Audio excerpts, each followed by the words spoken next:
এটা নিয়ে আপনাদের মন্তব্য কি, অবস্থান কি, সেটা একটু জেনে নিই শুরুতে। ধন্যবাদ আপনাকে, ধন্যবাদ দর্শকদেরও তাদের আজকের অনুষ্ঠানটি দেখার জন্য। আজকের এই অনুষ্ঠানের শুরুতেই এই শোকাবহ অগস্ট মাসে জাতির পিতা বঙ্গমাতা সহ যারা শহীদ হয়েছেন 1975 সনের 15ই আগস্টে, তাদেরকে স্মরণ করছি। বীর মুক্তিযোদ্ধা, জাতীয় চার নেতা এবং বিভিন্ন গণতান্ত্রিক আন্দোলনে, এবং 2024-25-এ যারা আমাদেরকে ছেড়ে চলে গেছেন, তাদের রুহের মাগফিরাত কামনা করছি এবং পরিবারের প্রতি সমবেদনা জানাচ্ছি। নির্বাচন নিয়ে আপনি জিজ্ঞেস করেছেন।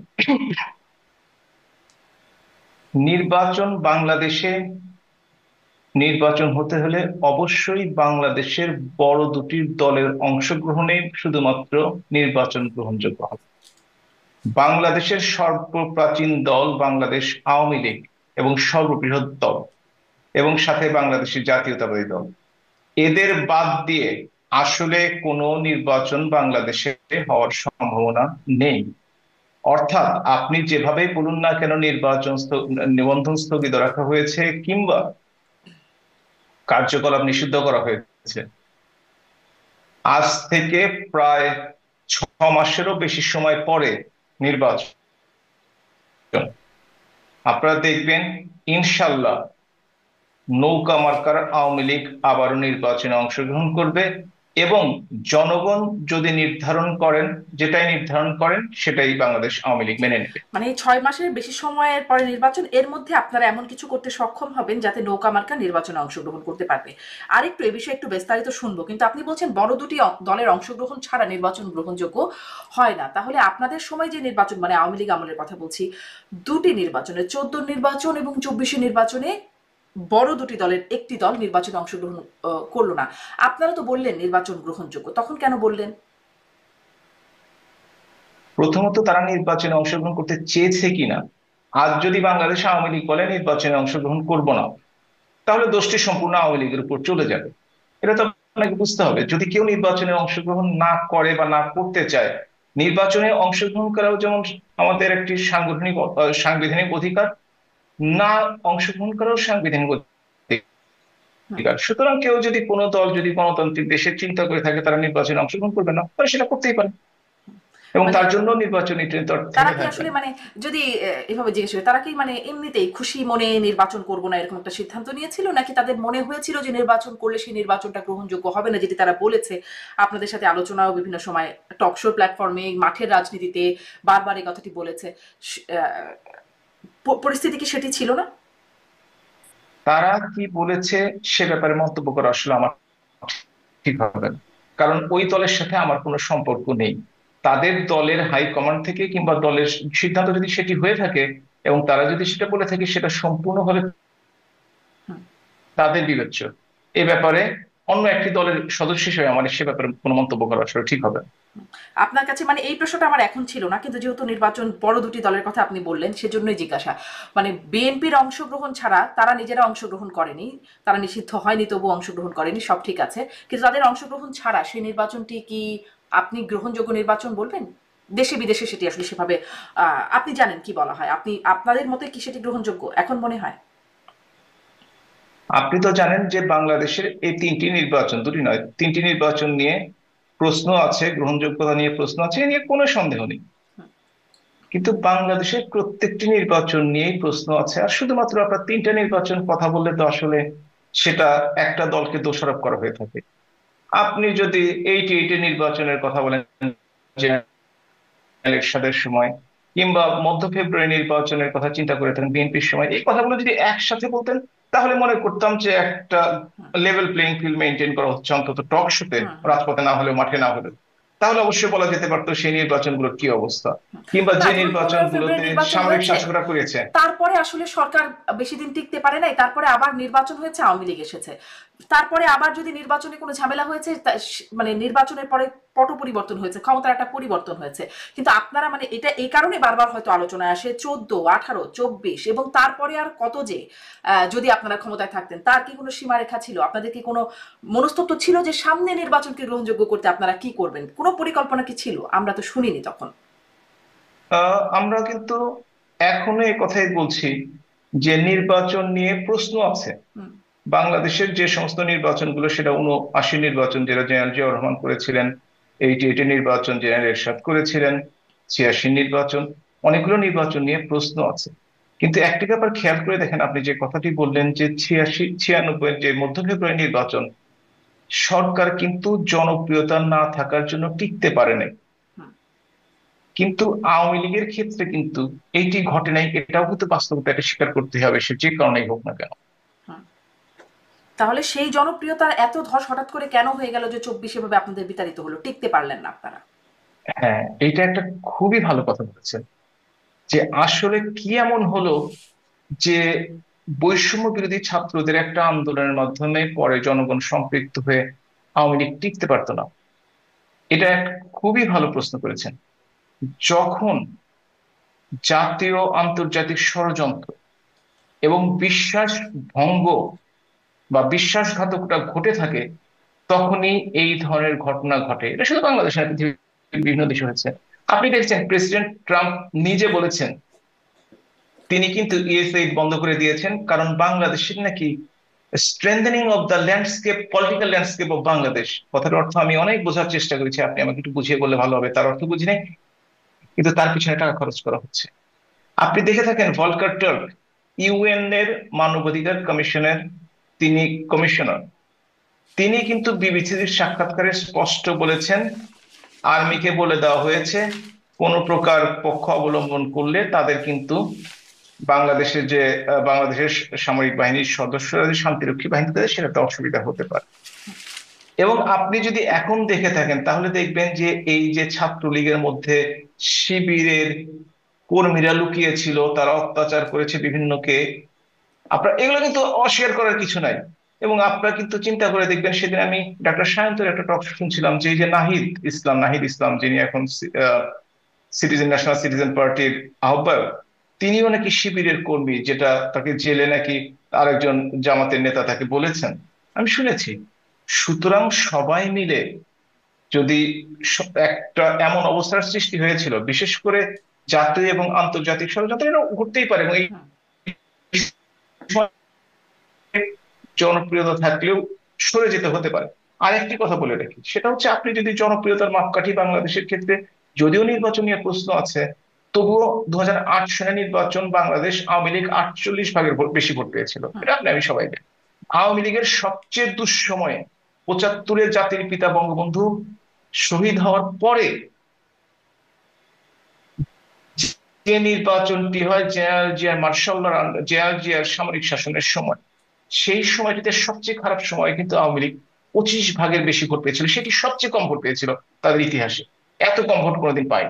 সুতরাং আপনাকে বিবেচনায় রাখতে হবে, যে দলটি ৩৫ থেকে ৪০ ভাগ জনগণের সমর্থনে নিয়ে আছে, সেই দলটি হ্যাঁ ভুল করেছে, অন্যায় করেছে। বেশি দিন ক্ষমতায় থাকলে ভুল হয়ে যায়, অনেক কিছু অন্যায় হয়ে যায় করেছে। তার জন্য অবশ্যই সেই ব্যাপারে শাস্তি যদি কোনো থেকে থাকে আইন অনুযায়ী বা আছে নিশ্চয়ই, সেটা অবশ্যই পাবে, সেটা আমি হলেও হবে, তাতেও কোনো অসুবিধা নেই। জি, অনেকগুলো কিন্তু প্রশ্ন জমে যাচ্ছে। এই যে এই ভুল তার করেছে, অন্যায় করেছে, আগের প্রশ্ন জমে গেছে। আমি আগেরটা থেকে শুরু করি, যে আপনি বলছেন জাতীয় আন্তর্জাতিক ষড়যন্ত্র এবং বিশ্বাসঘাতকতা। জাতীয় আন্তর্জাতিক ষড়যন্ত্রের বিষয়টা মোটামুটি বুঝলাম, বিশ্বাসঘাতকতা কে করেছে? আপনি যদি দেখে থাকেন যে আগের দিনও যারা বিভিন্নভাবে নিয়োগপ্রাপ্ত বিভিন্ন কর্মকর্তাগণ, তারা আগের রাত অর্থাৎ ৪ তারিখের রাতে যে কথাগুলো বলে গণভবন ত্যাগ করেছেন, পরবর্তীকালে পরদিন সকালে কিন্তু তারা সেই কথাগুলো রাখেন নাই। কেন রাখেন নাই? তাদের উপর কোথা থেকে চাপ এসছে, তারা কি করেছে, তাদের কমান্ড ফলো করেছে কিনা, এগুলো বিস্তারিত আসলে জানার ব্যাপার আছে। তবে ওই সময়টিতে যেহেতু আমি সরাসরি কোনো কাজের সাথে ইনভলভ ছিলাম না, আপনারা জানেন যে আমি সেই সময় এমপিও ছিলাম না, পার্টির কোনো গুরুত্বপূর্ণ দায়িত্বেও ছিলাম না, আপনি নিশ্চয়ই জানেন। এবং সেই জন্য ভিতরের খবরটি পাওয়াটা আমার জন্য কঠিন। তবে আপনি কি সেনা আমরা প্রধানের এতদিন কথা পর বলছেন? জাস্ট, কারণ কদিন আগে সাবেক স্বরাষ্ট্রমন্ত্রী আসাদুজ্জামান খান কামাল তিনিও একটা সাক্ষাৎকারে বলেছেন যে আগের রাতে সেনা প্রধান বলে গেছেন যে আমি মানে তিনি দেখছেন বিষয়টা, কিন্তু পরের দিন আসলে এই ঘটনা ঘটেছে। আপনিও কি তাই মিন করছেন? আমি পরিস্থিতি সাপেক্ষে সেটাই সেদিকেই আমি ইঙ্গিত করার চেষ্টা করছি। আচ্ছা, তাহলে জাতীয় আন্তর্জাতিক ষড়যন্ত্র কিন্তু এবং যেহেতু সেনাবাহিনী সরাসরি সেনাপ্রধানের বিশ্বাসঘাতকতা। যেহেতু যেহেতু সরাসরি ব্যাপারটার সাথে আমি সরাসরি জড়িত নই, হুম। সুতরাং আমি সকলের কথা শুনে ইঙ্গিত করছি। আমার পক্ষে যদি বলেন আপনি জানেন কিনা, তবে ব্যাপারটা হচ্ছে না আমার পক্ষে, যেহেতু ওইখানে উপস্থিত ছিলাম না ওই সময়টাতে, আমি রাজনীতিতে ততটা অ্যাক্টিভ ছিলাম না, সুতরাং অবশ্যই আমি ব্যাপারটাকে প্রমাণ করতে পারা আমার পক্ষে জি, সম্ভব নয়। স্পষ্ট। ডক্টর হাবিবে মিলাদ, আহ, সজীব অজের জয়, শেখ হাসিনা পুত্র, তিনি একটি ফেসবুকে পোস্ট করছেন, যেটি আওয়ামী লীগের ফেসবুকে আমি দেখলাম, সেখান থেকে দেখলাম তিনি লিখছেন আজ, মানে 5ই আগস্টের প্রসঙ্গে তিনি লিখছেন, আজ ছাত্র জনতা ও পুলিশ গণহত্যা দিবস। গত 2024 সালের এই দিনে বিদেশি মদতপুষ্ট জঙ্গিরা নির্বাচিত সরকারকে সহিংসভাবে উৎখাত করে অবৈধভাবে ক্ষমতা দখল করে, কোটা বিরোধী আন্দোলনের নাম দিয়ে দেশকে 71 পূর্ব অন্ধকারে ফিরিয়ে নিয়ে যায়। আপনিও দেশীয় আন্তর্জাতিক ষড়যন্ত্র বিশ্বাসঘাতকতার কথা বলছিলেন, কিন্তু আমি আসলে এই বিষয়টা জানতে চাই যে বঙ্গবন্ধু শেখ মুজিবুর রহমানের নেতৃত্বে মুক্তিযুদ্ধ এবং সে স্বাধীনতা সংগ্রাম এবং আমাদের স্বাধীনতা, তারপরে তার কন্যা শেখ হাসিনার নেতৃত্বে থাকাকালীন সময়ে 71-এর পূর্ব অবস্থায় ফিরে গেল। এই মানে এই আসলে তার কন্যার নেতৃত্বের জায়গায় এই অবস্থায় এসে পৌঁছালো, এটিকে একরকম সেটি স্বীকার করা। না না, আপনি তাই বলেছেন না, কন্যা চলে যাওয়ার পরে তিনি কি বলেছেন আপনি যদি একটু পড়ে থাকেন। হ্যাঁ, উনি বলছেন ও, যে জঙ্গিরা নির্বাচিত সরকারকে সহিংসভাবে উৎখাত করে হ্যাঁ অবৈধভাবে ক্ষমতা দখল হ্যাঁ করে, কোটা বিরোধী হ্যাঁ হ্যাঁ আন্দোলনের নাম দিয়ে দেশকে 71-এর পূর্ব অন্ধকারে ফিরিয়ে নিয়ে যায়।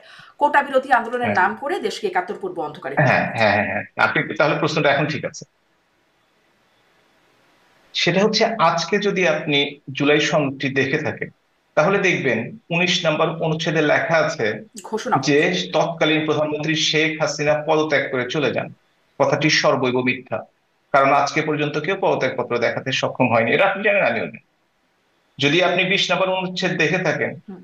তাহলে দেখবেন ওইখানে লেখা আছে যে 20 এবং 21 দুটো মিলিয়ে, যে আপনি দেখে থাকবেন লেখা আছে যে 106 অনুচ্ছেদ ধারা অনুযায়ী সুপ্রিম কোর্টের সিদ্ধান্ত, অ্যাপিলেট ডিভিশনের সিদ্ধান্ত অনুযায়ী তারা ক্ষমতা এবং দায়িত্ব গ্রহণ করে, হুম। যেটিরও ডকুমেন্ট আজকে পর্যন্ত তারা দেখাতে পারে নাই। হুম। এবং আপনি যদি আরো খেয়াল করে থাকেন সেটির একটা তাহলে ডকুমেন্ট দেখবেন, আমি আমি যে চেষ্টা করে না দেখতে না না, পেয়েছি, ডকুমেন্ট সেই যে ডকুমেন্টে ডকুমেন্টটি 106-এর যে ডকুমেন্টটি রেফারেন্সের কথা বলছেন না, সেটি যখন আসলে আমিও অনেক চেষ্টা করেছি, একজন আইনজীবীর বক্তব্য শুনছিলাম, তিনি নাকি আদালতে চেয়েছেন কিন্তু তিনিও ডকুমেন্টে দেখতে পারেন নাই, পরে আমি নিজেও একটু খোঁজ করবার চেষ্টা করেছি, আমি সেই ডকুমেন্টটা দেখেছি, আপনাকে আমি দেখাতে পারি। জি, আপনি বলুন, আমি আপনি দেখবার চেষ্টা আপনি করি। আসলে দেখেননি, কারণ কোর্টের মাধ্যমে যেটা করা হয়েছে, আজকাল তো অনেক ডকুমেন্টে আমরা দেখি হুম। কোনটা আসল কোনটা নকল সেটা বলা, কোনটা ফেক কোনটা বলা, এটা খুবই কঠিন কাজ। তবে আপনি বারবার দেখেছেন একজন আইনজীবী বারবার সেটির জন্য রিট করেছিল, চেয়েছিল, সে আজকে পর্যন্ত পায়নি। আপনি যদি পেয়ে থাকেন এই যে আমি তার আসলে পেতে, এইটার কথা বলছি। আমি এটা নিয়ে কোনো কথা বলতে চাই জি, না, জি। এই কারণে বলতে চাই না যে আপনি যে কাগজটা দেখাচ্ছেন একটা কপি দেখাচ্ছেন, আমি হুম। আপনাকে তার চেয়ে ভালো কপি করে দেখাতে পারবো, হুম। আপনি চাইলে আমি দেখাতে পারবো।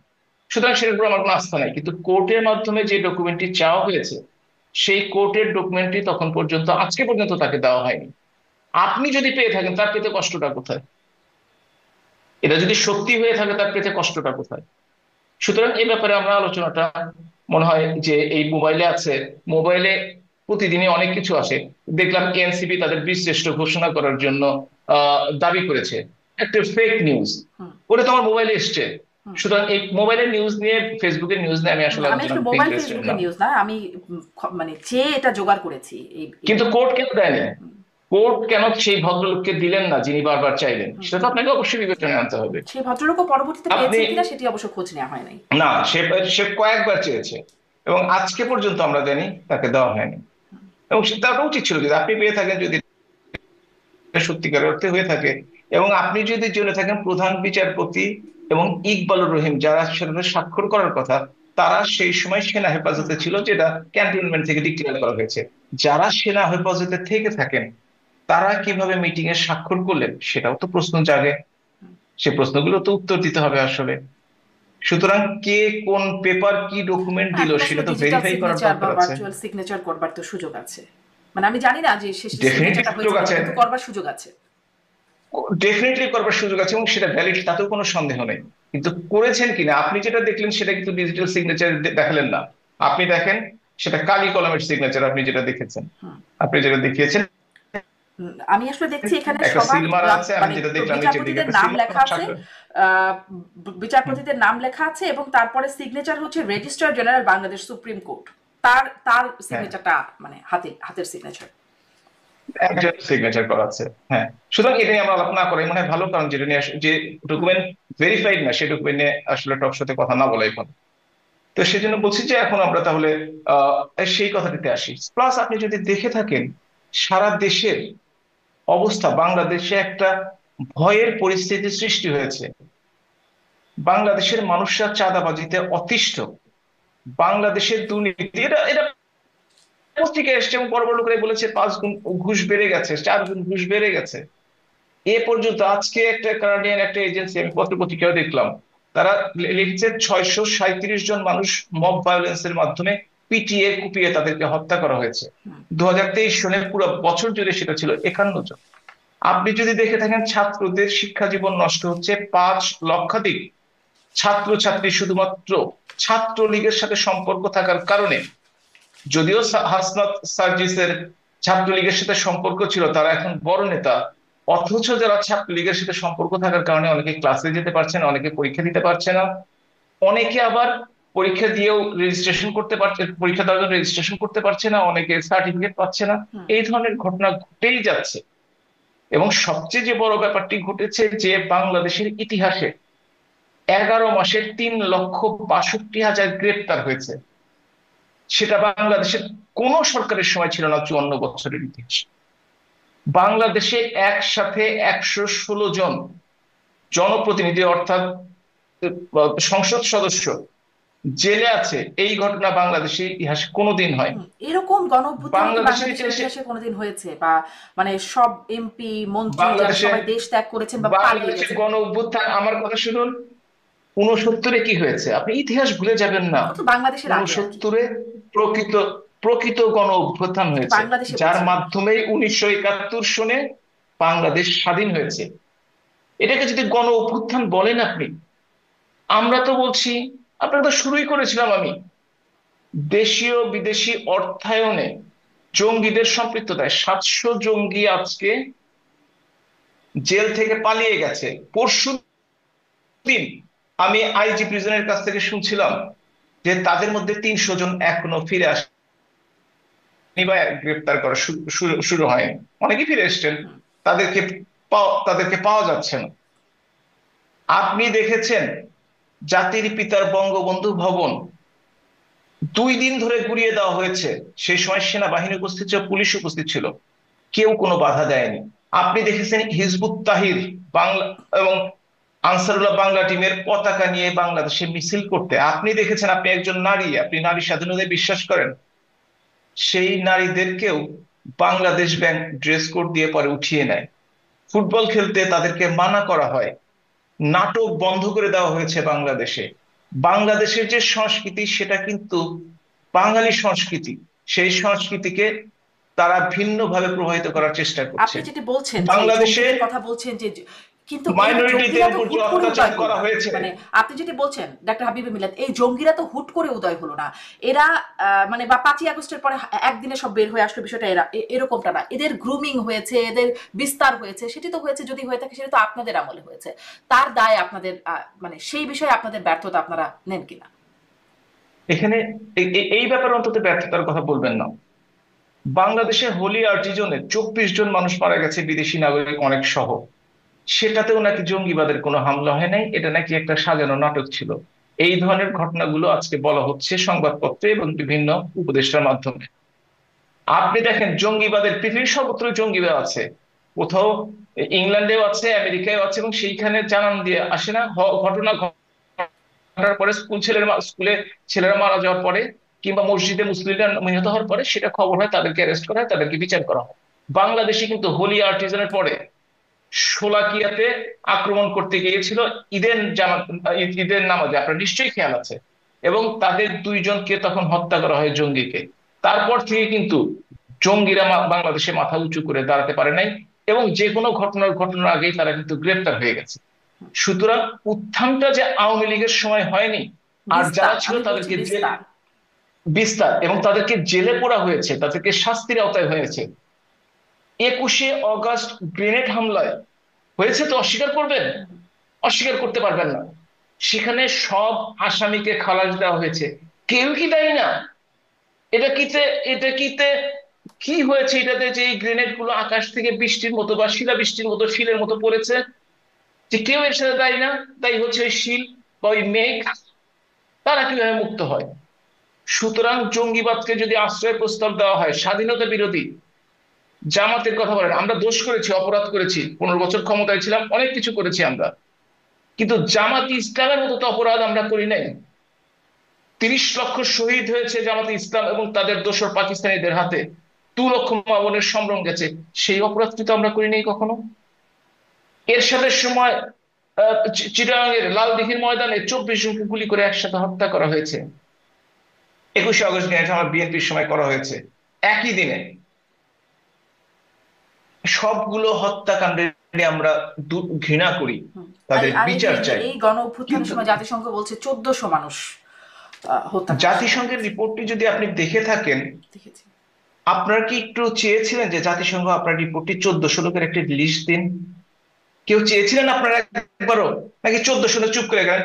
আজকে যদি আপনি সনদটি দেখে থাকেন, আপনি একটু ভালো করে পড়বেন, দেখেন ওইখানে 1000-এর কথা লেখা আছে, তাহলে 400 ওনারা বাদ দিয়ে দিলেন। হুম, স্বাস্থ্য মন্ত্রণালয় থেকে যে রিপোর্টটি হুম, বেরিয়েছে 834 জনের, হুম। তার মধ্যে গত পরশু দিনের যদি গেজেট সেই দেখেন তালিকা 8 এখনো জন বাদ পূর্ণাঙ্গ দেওয়া না, হয়েছে। সেই তালিকাটা তো এখনো পূর্ণাঙ্গ না, আরো যোগ হচ্ছে।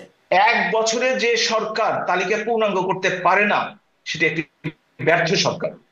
সেই যে সমালোচনা আপনি সরকার করতেই যে পারেন, সেই শহীদদের, সমালোচনাটা সরকারের না না বিরুদ্ধে না, হয়েছে। আমি আসছি, যে সরকার যে শহীদদের রক্তের উপর দাঁড়িয়ে প্রতিষ্ঠিত, এই ডিজিটাল যুগে তাদের যদি সংখ্যা তারা নির্ধারণ না করতে পারে, এখনো যদি অপূর্ণ লিস্ট থেকে থাকে 1 বছর পরে, এই সরকার দেশ চালানোর যোগ্যতা রাখে না। আপনাকে যে কথা বলছিলেন 1400 লোক মারা গেছে, জাতিসংঘের রিপোর্টটা কি আপনারা কেউ চ্যালেঞ্জ করেছেন? যে সরকার বলছে সনদের মধ্যে 1000, স্বাস্থ্য মন্ত্রণালয় বলছে 8,834 থেকে 8 জন বাদ দিলে 826 জন, জামাতি ইসলাম 10 খণ্ডের একটা বই বের করে 10টি বই বের করেছে, তাতে 691 জন। তাহলে আপনি 1400 কই থেকে পেলেন? এটা তো আমার জানার দরকারই আছে। আপনারা চ্যালেঞ্জ তারা করেছেন। কি আমাদের আমরা তো আজকাল আমরা চ্যালেঞ্জ, আমি ব্যক্তিগতভাবে আমরা চ্যালেঞ্জ করেছি, বিভিন্ন অনুষ্ঠানে চ্যালেঞ্জ করেছি, আমি হুম। আমি চ্যালেঞ্জ করেছি, মানে আমি কি অসত্য বলে জাতিসংঘকে দেই? আমি সরাসরি চ্যালেঞ্জ করার উপায় নাই, মানে আনুষ্ঠানিক উপায় ভাবে। তো আপনার উপায় তো আমাদের, আমি তো ব্যক্তিগতভাবে চ্যালেঞ্জ করার অধিকার রাখিনি। আমি চিঠি লিখেছিলাম জাতিসংঘকে, যখন জাতিসংঘ টিম আসে, আমি বলেছিলাম আপনারা সকলের ইন্টারভিউ নিচ্ছেন, আমি ক্ষতিগ্রস্ত। আমি সেই সময় যে এলাকায় হত্যাকাণ্ডগুলো ঘটেছে সেই এলাকায় উপস্থিত না থাকা সত্ত্বেও, সেই সময় রাজনৈতিক ভাবে, যদি আওয়ামী লীগের সদস্য, আমি গর্বিত সদস্য সবসময় বলি, কোনো পদে না থাকা সত্ত্বেও, কোনো জনপ্রতিনিধি না থাকা সত্ত্বেও আমার বিরুদ্ধে অনেকগুলো মিথ্যা হত্যা মামলা দেওয়া হয়েছে। আমি বলেছিলাম আমি ইন্টারভিউ দিতে রাজি আছি, আমি পালিয়েছিলাম ঢাকাতে, তখন আমি লুকিয়েছিলাম একটা বাসায়, হুম। আমি ইমেলে যোগাযোগ করি তাদের সাথে, তারা আমার ইন্টারভিউ নেওয়ার কোনো প্রশ্ন আসে না। আমি চাইলে আপনাকে ইমেলের কপিগুলো এখনো পাঠিয়ে দিতে পারি, আপনি সেগুলো নিয়ে একটু দিতে পারেন তাদেরকে, যে সেপ্টেম্বর মাসে, আপনার সম্ভবত অক্টোবর মাসে তারা এসেছিল আমার ওদের খেলা, সেপ্টেম্বরে আমি তাদেরকে নির্দিষ্ট সময় দিয়েছিল, তারা এত তারিখের মধ্যে চিঠি দিতে হবে, আমি সেই চিঠিটি তাদেরকে দিয়েছিলাম, কয়েকবার দিয়েছি, হুম। কিন্তু আজকে পর্যন্ত আপনার জানা মতে কারো ইন্টারভিউ নিয়েছে আওয়ামী লীগের? আমার জানা মতে, আমি তো আর সকলকে বলতে পারবো না, তবে আমি যতদূর শুনেছি যে আওয়ামী লীগের তেমন কারো ইন্টারভিউ নেয়নি, এটা নাকি এক পেশে ইন্টারভিউ নেওয়া হয়েছে। তবে এই মন্তব্যটা করা ঠিক হচ্ছে না এই কারণেই, যেহেতু সব আওয়ামী লীগের সাথে আমার তো আর যোগাযোগ করা সম্ভব হয়নি। হুম। তবে আমি আমার কথা বলতে পারি, আমি ইমেল দিয়ে বারবার কনফার্ম করেছি, 2বার যখন ভলকার টুয়ার্ক আসছিল তখন ইমেল দিয়েছি, এবং তার টিম আসছিল তখন ইমেল দিয়েছি, কিন্তু তারা কোনো রেসপন্স করেনি আজকে পর্যন্ত। জি, আপনি এটা আমার খুবই ইমেইল কপিটা দুঃখজনক। পাঠাবেন, আমি পরবর্তীতে যখন কারোর সাথে কথা বলবার সুযোগ হবে আমি জিজ্ঞাসা করবো হুম, যে আসলে কেন ইন্টারভিউ বা কাদের ইন্টারভিউ নেওয়া হয়েছে। আমি আজকে রাতেই আপনাকে ইমেল জি, করে পাঠিয়ে দেবো নিশ্চয়ই। আমি একটু এবং আসি যে ডিটেলস সহ পাঠাবো। মানে আপনি বলছিলেন যে মানে ভুল অন্যায় অনেকে তো করেছেন, 15 বছর ক্ষমতায় ছিলেন, বিশেষ করে গণ অভ্যুত্থানের সময় যে পুলিশের আচরণ, আপনি অতীতের হত্যাকাণ্ডগুলোর কথা বলছিলেন, সেই সময় যে হত্যাকাণ্ডগুলো তার আগে নির্বাচনকে কেন্দ্র করে একে একে মানে ক্ষোভ হত্যাকাণ্ড পরবর্তীতে এসে আমি বারবারই এই প্রশ্নটা করি, মানে দেশের ভেতরে এই বিষয়টা আলোচনা হয় যে আপনারা কি অনুশোচিত, আপনারা কি এটার জন্য ক্ষমা চাইবেন। কদিন আগে আওয়ামী লীগের সাধারণ সম্পাদক আপনি ওবায়দুল যদি কাদেরকেও আমি এই প্রশ্নটা করছিলাম। তিনি বলছেন ক্ষমা চাইবেন, দেশে যদি ক্ষমা চাইতে হয় দেশে ফিরে দেশের মাটিতে দেশের মানুষের কাছে ক্ষমা চাইবেন। মানে আপনাদের কি আমি আনুষ্ঠানিক কোনো কথাবার্তা হয়েছে যে আপনারা ক্ষমা চাইবেন, অনুশোচনা প্রকাশ করবেন, হয়েছে এরকম 1 বছরে? আমি আপনাকে বলেছি যে আওয়ামী লীগের কোন নীতি নির্ধারণী পর্যায়ে আমি কেউ না। তবে ব্যক্তিগতভাবে যদি আমাকে বলে থাকেন, আমি দেখেন আমার কথার শুরুতেই কিন্তু 2024-25 সুস্পষ্টভাবে উল্লেখ করেছি যে যে কোনো মায়ের কোল খালি হলে আমরা দুঃখ পাই, কারণ যার দোষী হয়েছে আমরা তার মাগফিরাত কামনা করি, পরিবারের প্রতি সমবেদনা জানাই এবং বিচার চাই। তবে বিচার প্রত্যেকটি হত্যাকাণ্ডের চাই আমি। শুধুমাত্র ইনডেমনিটি দিয়ে কোন কোন হত্যাকাণ্ড বন্ধ করবেন, সিরাজগঞ্জ আমার নিজের জেলায় হুম হুম সেই বিএনপির সাধারণ সম্পাদক, বিএনপির কেন্দ্রীয় কমিটির সদস্য নিজে স্বীকার করেছেন যে তারা পুলিশ হত্যায় নেতৃত্ব দিয়ে পুলিশের মেরুদণ্ড ভেঙে দিয়েছেন। অথচ সেই মামলায় 6,000 জনকে আসামি করা হয়েছে, 4 জনের নাম দেওয়া হয়েছে, বাকি 6,000 বেনামি আসামি। সেই 4 জন হচ্ছে আওয়ামী লীগের সভাপতি, সাধারণ সম্পাদক, এলাকার চেয়ারম্যান, ভাইস চেয়ারম্যান। এটা কি বিএনপি দাবি আপনাদের করলো, অনুসরণ করে করা হলো? মানে এরকম বিষয় খুবই নিন্দনীয় বিষয় নিঃসন্দেহে। আমি সেই ভিডিওটিও দেখেছি, সিরাজগঞ্জের বিএনপি নেতা যিনি এই কথাটি বলছেন, আমি সেই ভিডিওটি দেখেছি। হ্যাঁ, কিন্তু আপনাদের সময় ধরেন যখন আবু সাইদ হত্যাকাণ্ড হলো তখন এফআইআর হলো, এফআইআর এ সব বিএনপি নেতাদের, যে পুলিশকে দেখা গেল গুলি করতে প্রথমত তার নামও ছিল না বা কারো নামই ছিল না, থাকলো সব বিএনপি জামাতের নেতাদের বিরুদ্ধে, নেতাকর্মীদের বিরুদ্ধে মামলা হলো। ওই একই প্রক্রিয়ার অনুসরণ হচ্ছে। তার অর্থ হচ্ছে যে যদি একই প্রক্রিয়ার অনুসরণ হয়ে থাকে তাহলে কেন সরকারের পরিবর্তন হলো? সরকার পরিবর্তন হওয়ার কি দরকারটি ছিল? যদি একই কাজই করবেন, তার মানে এটা আপনারা জোর করে ক্ষমতা দখল করে আপনাদের ক্ষমতা এখন দেখাচ্ছেন। হ্যাঁ, আওয়ামী লীগের সময় আমি তো বারবার বলেছি, সেটা যদি আমার নিজের অপরাধ হয় বিচার হওয়া দরকার আছে। কিন্তু আপনি একই কাজ করবেন আর গণ অভ্যুত্থানের কথা বলবেন, বিপ্লবের কথা বলবেন, ফ্যাসিবাদের কথা বলবেন নব্য ফ্যাসিবাদ হয়ে, তা তো মেনে নেওয়া যায় না। কারণ আপনি নিজেই বললেন যে সেই কাজটি যেটা আওয়ামী লীগ করেছিল সেটা বর্তমানে এনআইপুরে হয়েছে এবং সারা বাংলাদেশেই হয়েছে, এবং চাঁদাবাজি একটা অসহনীয় পর্যায়ে চলে গেছে। বিএনপি শুরু করেছিল, বড় দল বেশি চাঁদাবাজি করেছে, আর এনসিপি কি করছে তা তো দেখতেই পাচ্ছেন। জামাতের নামেও ডকুমেন্টেড 32টি চাঁদাবাজির অভিযোগ আছে, আনডকুমেন্ট তো বলা সম্ভব না। সুতরাং এই হচ্ছে দেশের অবস্থা। মানে এই বিএনপি জন্যই মানুষ আওয়ামী বলে লীগের যে আগেই ভালো জায়গাগুলো ছিলাম। ছিল, যেই জায়গাগুলো ছিল সেই জায়গাগুলো এখন বিএনপির কাছে ট্রান্সফার হয়েছে। আরো বেশি কিছু হচ্ছে, সেই বিষয়গুলো হয়তো এখন গণমাধ্যমে আসছে, কিন্তু আওয়ামী লীগেরও একদম মানে নির্ধারিত জায়গা ছিল যেখানে চাঁদাবাজি হয়, যেটা সবার জ্ঞাতসারেই হতো। হতে হতে মানে যদি হতে হতো 15 বছর আওয়ামী লীগে যে কেউ চাঁদাবাজি করে নাই, কেউ দুর্নীতি করে নাই, কেউ ব্যাংক ডাকাতির সাথে জড়িত ছিল না, আমি তো একদম অস্বীকার করি নাই। কিন্তু তাহলে কেন এই পরিবর্তন? তাহলে কেন সরকারকে সরে যেতে হবে? যদি একই কাজ করেন, কোনোভাবে নির্বাচন করে তো আওয়ামী লীগ ক্ষমতায় ছিল বৈধভাবে। এরা তো কোনোভাবে নির্বাচন না করে সম্পূর্ণ অসাংবিধানিক ভাবে ক্ষমতায় এসছে, এদের তো কোনো বৈধতাই নেই। তাহলে কেন তারা ক্ষমতায় থাকবে? কেন তারা ক্ষমতায় আসবে? কেন তারা বড় বড় কথা বলবে একই কাজে যদি করে থাকে?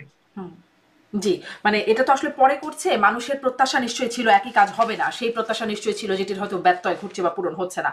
আপনি বলছিলেন যে আসলে কি পরিমাণ নির্যাতন আওয়ামী লীগের নেতাকর্মীদের হচ্ছে বা ছাত্রলীগ, সেই বিষয়গুলো কিন্তু মানে আন্তর্জাতিক প্রতিবাদ বা ধরুন রাষ্ট্রদূতদের প্রতিবাদ, আগে দেখতাম বিভিন্ন মানবাধিকার সংস্থাগুলো বিএনপি নেতাদের সভা সমাবেশ নিয়ে তখন প্রতিবাদ দিত বা আপত্তির কথা বলতো, আহ, বিভিন্ন বিবৃতি দিত, সেগুলো এখন আসলে আহ, কি খুব আসছে? খুব তো চোখে পড়ে না।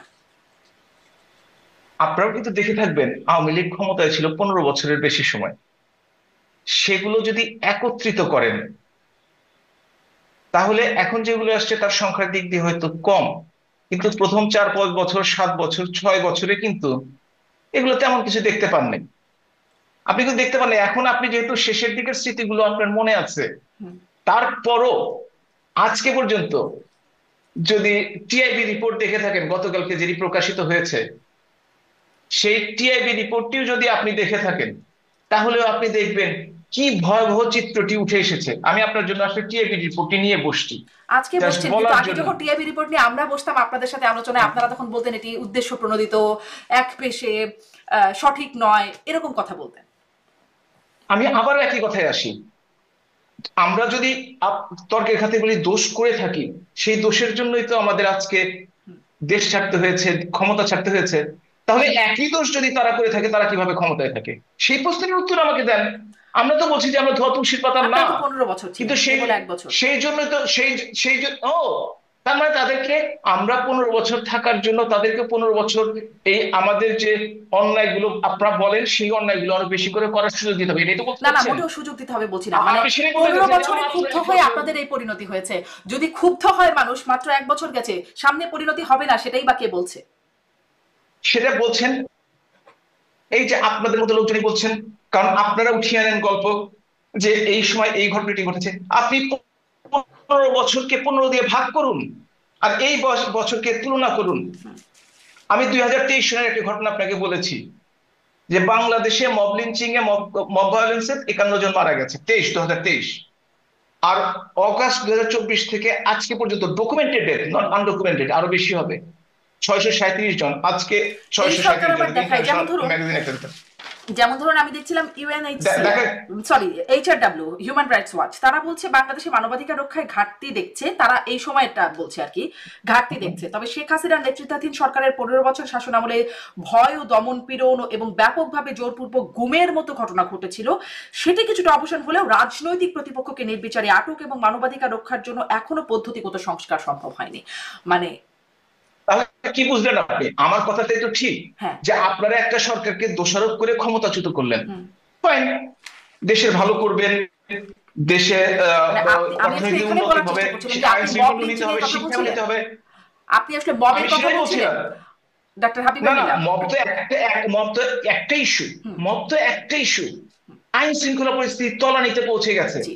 আর্মি, বাংলাদেশ সেনাবাহিনী দেশ রক্ষার কাজে নিয়োজিত, তাকে স্থানীয়ভাবে আইন শৃঙ্খলা রক্ষার কাজে দিয়ে 1 বছরের বেশি তার পেশাদারিত্বকে নষ্ট করে দেওয়া হচ্ছে। হুম। আর্মি কখনোই চোর ধরতে যাবে না, আর্মি কখনোই অপরাধী ধরতে যাবে না। তারা দেশকে মুক্ত রাখবে বিদেশি শক্তির কাছ থেকে, স্বাধীন সার্বভৌমত্ব রক্ষা করবে।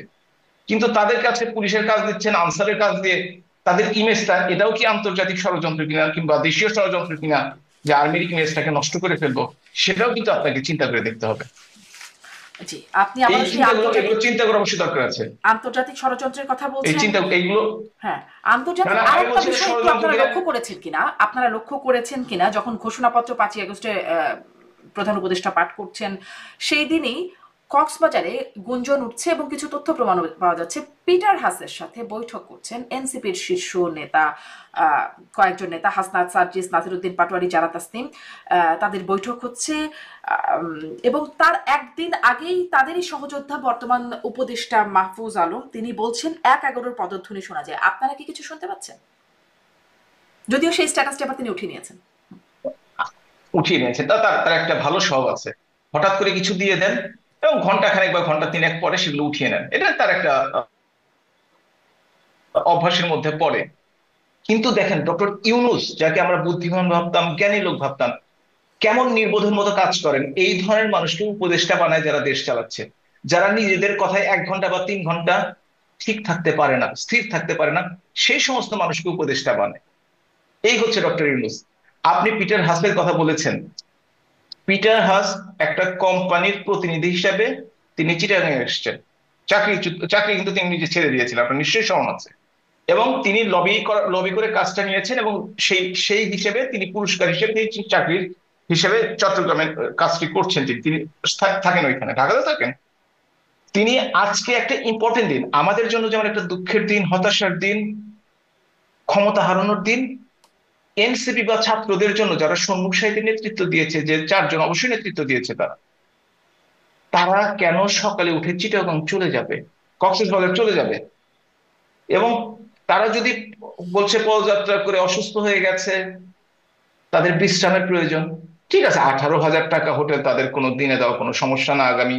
গত বছর হয়তো তারা পুরো বছরে 18,000 টাকা ইনকাম করতে পারতো কিনা, সেটা নিয়ে আমি কোনো কথা বলবো না, কারণ তাদের ডক্টর ইউনূস 6 কোটি টাকা হোটেল ভাড়া দেয় নিজে পুরস্কার আনার জন্য, সুতরাং তারা একসাথে কাজ করে, এ নিয়ে আমার কোনো আপত্তি নেই।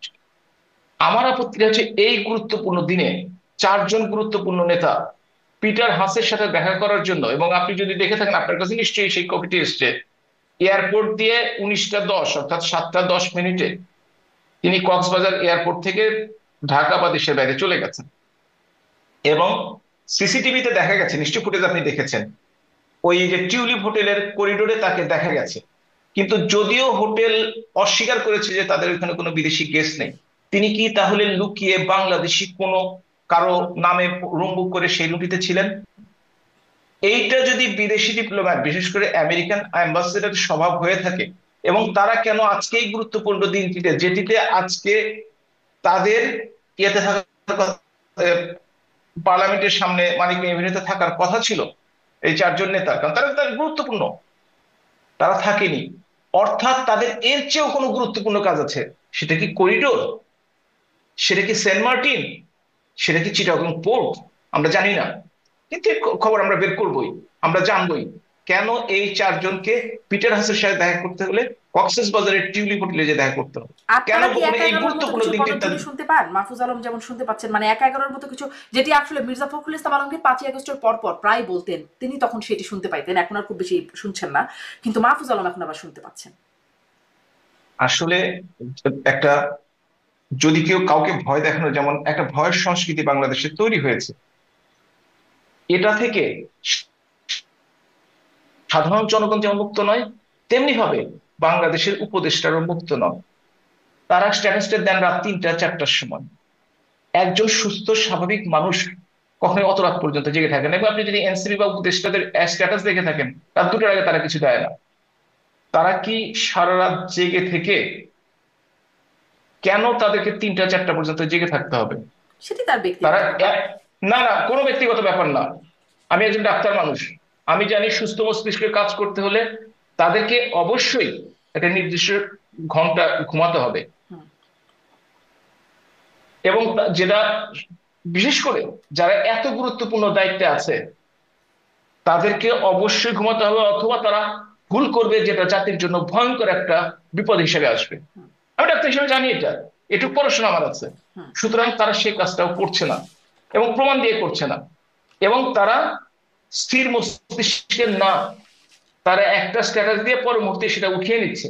জি। অর্থাৎ তাহলে আমি এই একই প্রশ্ন তারা আপনার বুঝতে কাছে পারছে না। আরেকটু করতে চাই, মানে এই স্থির মস্তিষ্কের, আমরা দেখলাম যে সজীব অজের জয় তিনিও একটি পোস্ট করেছিলেন, তিনিও আসলে মাঝে মাঝে পোস্ট দিয়ে উঠিয়ে নিচ্ছেন।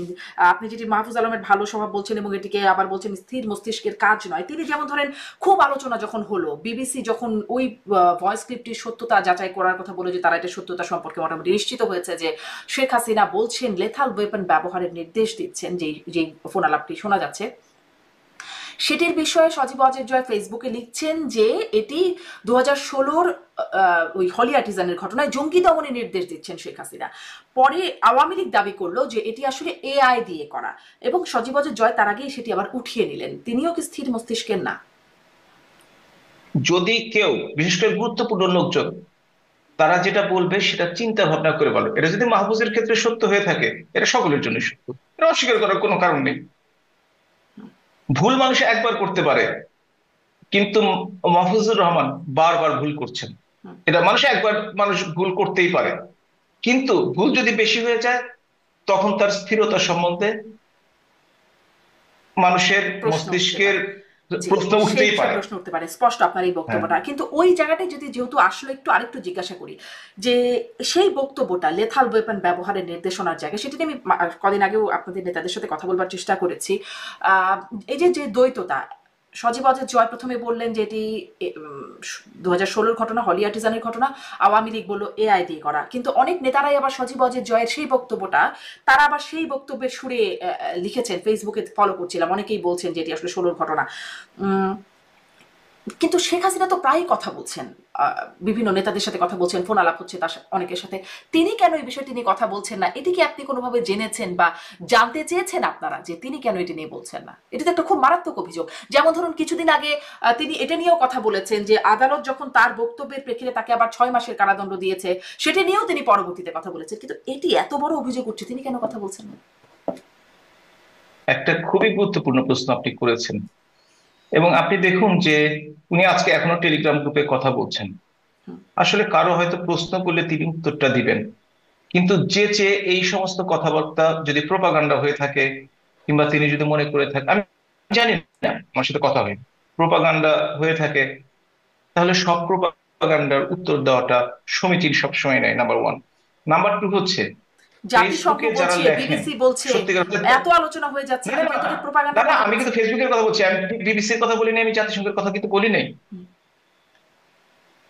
এবং সেটা যদি সত্য হয়ে থাকে, যদি বিবিসি সত্য কথা বলে থাকে, কিংবা কিংবা কিংবা ইউনাইটেড নেশনস বলে থাকে, তাহলে সেটা তারা যদি প্রমাণ করতে পারে, তাহলে সেটা আদালতের বিবেচ্য বিষয়, আদালত দেখবে। সেটা তো আমার ব্যক্তিগত ব্যাপার নয় হুম, যে আমি তার উত্তর দিতে পারবো। তবে আমি একটা উত্তর দিতে পারবো, ফেসবুকে যারা লেখে তারা কতটুকু বুঝে লেখে, কতটুকু না বুঝে লেখে, আমি আসলে বুঝতে পারিনি। আমি সাধারণত ফেসবুক, হুম, আমি নিজে কোনো কমেন্ট করি না, এবং আমি মানুষের কমেন্ট দেখি না। কারণ আমি দেখেছি 90%-এর বেশি, পার্সেন্টেজটা উল্লেখ করা ঠিক হলো না, কিন্তু গুজব হুম, এবং না বুঝে লেখা। হুম। এবং আপনি নিশ্চয়ই খেয়াল করে জি দেখবেন। জি, ফেসবুকের সুতরাং ফেসবুকটাকে খবরকে আমি আসলে খুব আসলে খুব সত্যতা একটা হিসেবে, সোশ্যাল মিডিয়া হিসেবে তো কি জি, এটার কোনো জার্নালিস্টিক মাপকাঠি থাকে না, জি ধরা সেটি যাবে ঠিক। না, ধরা আহ, যাবে না। সেটি ঠিক। আমার প্রশ্নটা ছিল এখানে যে এত জি। ভয়াবহ অভিযোগ যেটির সত্যতাও বলছে বিবিসি আছে, সেটি নিয়ে এত আলোচনা, আওয়ামী লীগে দুইবার দুই রকম কথা হলো, মানে স্বয়ং শেখ হাসিনা কেন এটা নিয়ে কোনো কথা বললেন না? তিনি নানান বিষয় নিয়ে কথা বলছেন, তার বিরুদ্ধে মামলা হ্যাঁ হচ্ছে হ্যাঁ, সে বিষয়ে অবশ্যই বলছেন। অবশ্যই। হ্যাঁ হ্যাঁ, কথা ঠিক একদম। আপনি দেখেন ডক্টর ইউনূস, তিনি এক এক জায়গায় এক এক কথা বলছেন, আমি উদাহরণ দিতে পারি, 5-6টা বলে যেতে পারি। কিন্তু তিনিও কিন্তু ব্যাখ্যা দিচ্ছেন না যে তিনি কেন এই জায়গাতে এই কথাটি বললেন, পরবর্তী কথাটি অন্য জায়গায় বললেন।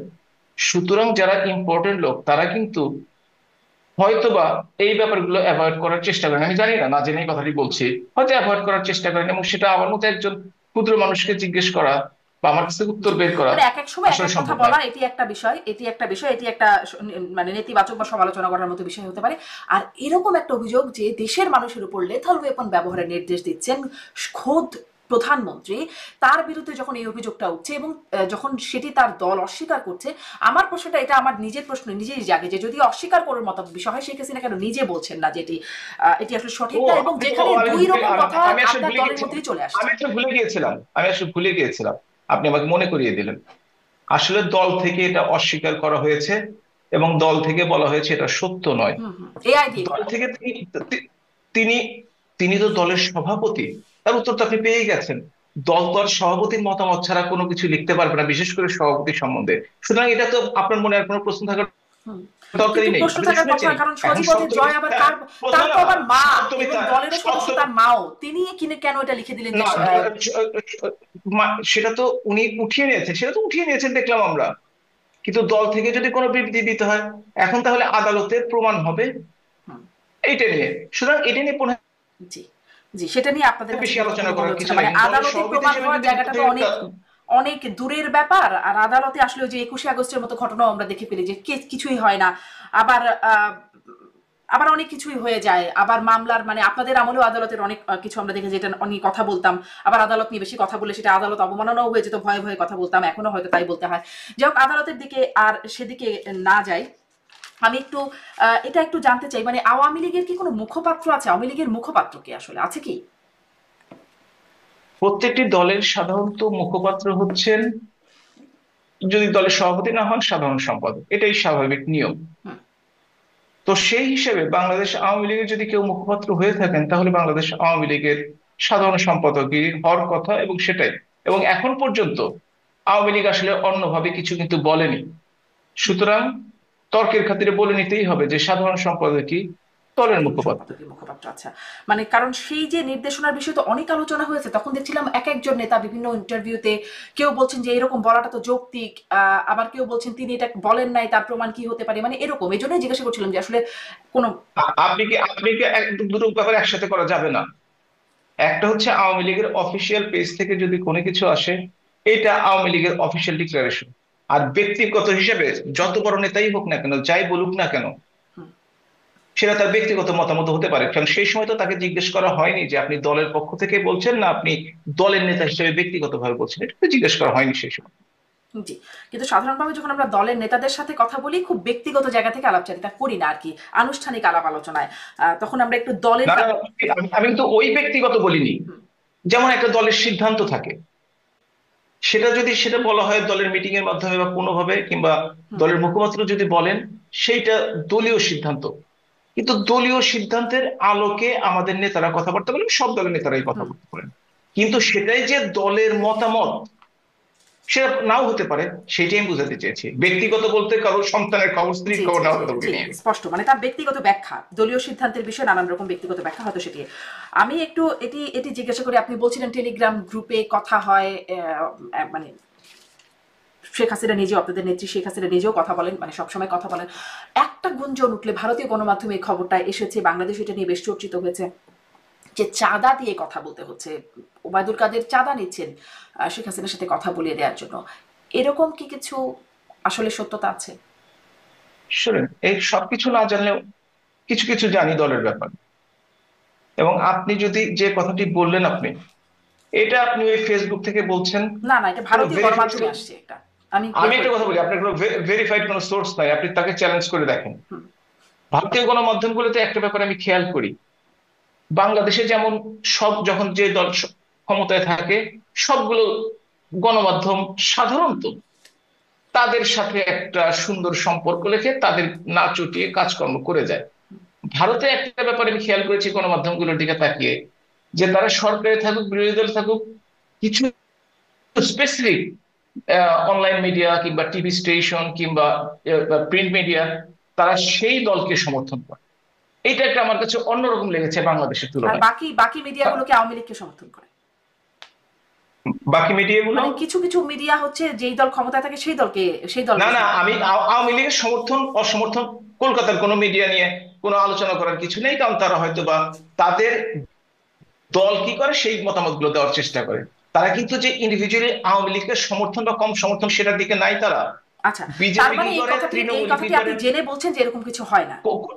কোনো ভিত্তি নেই। আচ্ছা, এরা মানে কারণ সর্বৈব কারণ একটা আপনাদের মিথ্যা নেতাদের মধ্যে প্রচারণা। অনেকে আবার, মানে এখন না, আগের কথা বলছি, যে যখন মনোনয়ন নেবার সময় তখন তো চাঁদা বলে না, মনোনয়ন একটা বাণিজ্য, সেটি আপনাদের এই শীর্ষ নেতারা যারা আসলে মনোনয়ন দেবার জায়গা থাকতেন তারা করতেন। তো তাই ভাবছিলাম যে টেলিগ্রাম গ্রুপে আমি কথা বলতেও সেরকম আমি একটা। আমি আমি সে সময় শুনেছি, সে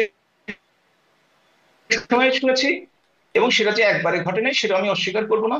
তবে ব্যক্তিগতভাবে আমি 2বার এমপি ছিলাম, আমার কাছে কেউ কিছু কখনো চাইতে আসেনি, বা আমি কখনো কোনো কাউকে দিতে হয়নি, এটা আমি বলতে পারি। তবে কেউ কেউ ইচ্ছাকৃতভাবে অযোগ্য লোক, অথর্ব লোক কোনোভাবে টাকা ইনকাম করেছে, তারা বলে আপনার রাজনৈতিক খরচ, আপনার নির্বাচনের খরচ এগুলো দিয়ে যায়, এবং সাথে সাথে তারা আশা করে নেতা যদি সদয় হয় আমি নমিনেশন পেতেও পারি।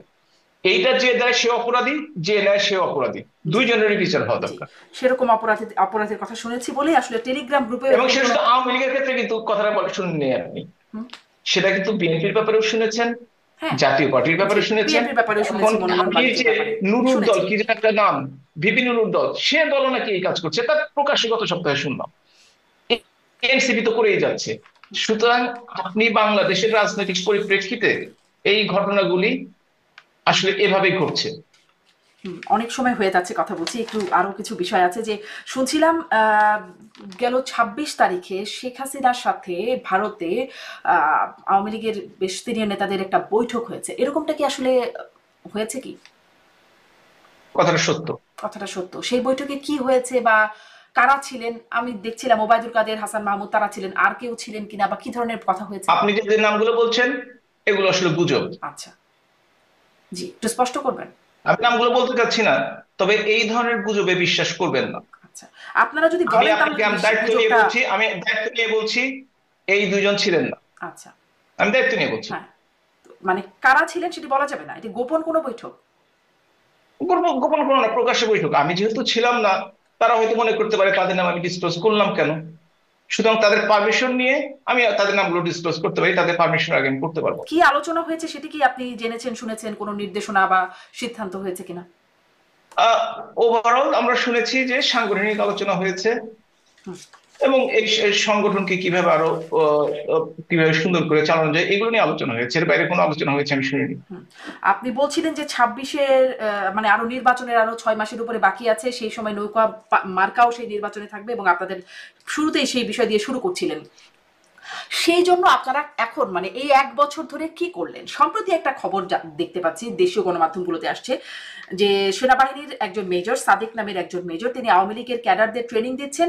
এখন তিনি সেই অভিযোগে হেফাজতে আছেন। তিনি এবং তার স্ত্রী পুলিশের এএসপি সুমাইয়া জাফরিন বিনা নোটিসে 150 দিন কর্মস্থলে অনুপস্থিত ছিলেন এবং গোয়েন্দা তথ্য বলছে যে সেই সময়ে মানে সজীব অজিত জয়ের সাথে যোগাযোগ রেখে আওয়ামী লীগের ক্যাডারদের প্রশিক্ষণের ব্যবস্থা তিনি করছেন এবং এইখানে পুলিশের সাবেক কর্মকর্তা, পলাতক কর্মকর্তা, ভারতে কলকাতায় পলাতক আওয়ামী লীগের নেতারা তার সাথে এই এই কাজের সাথে যুক্ত এবং এটির তত্ত্বাবধান করছেন সাবেক স্বরাষ্ট্রমন্ত্রী আসাদুজ্জামান কামাল।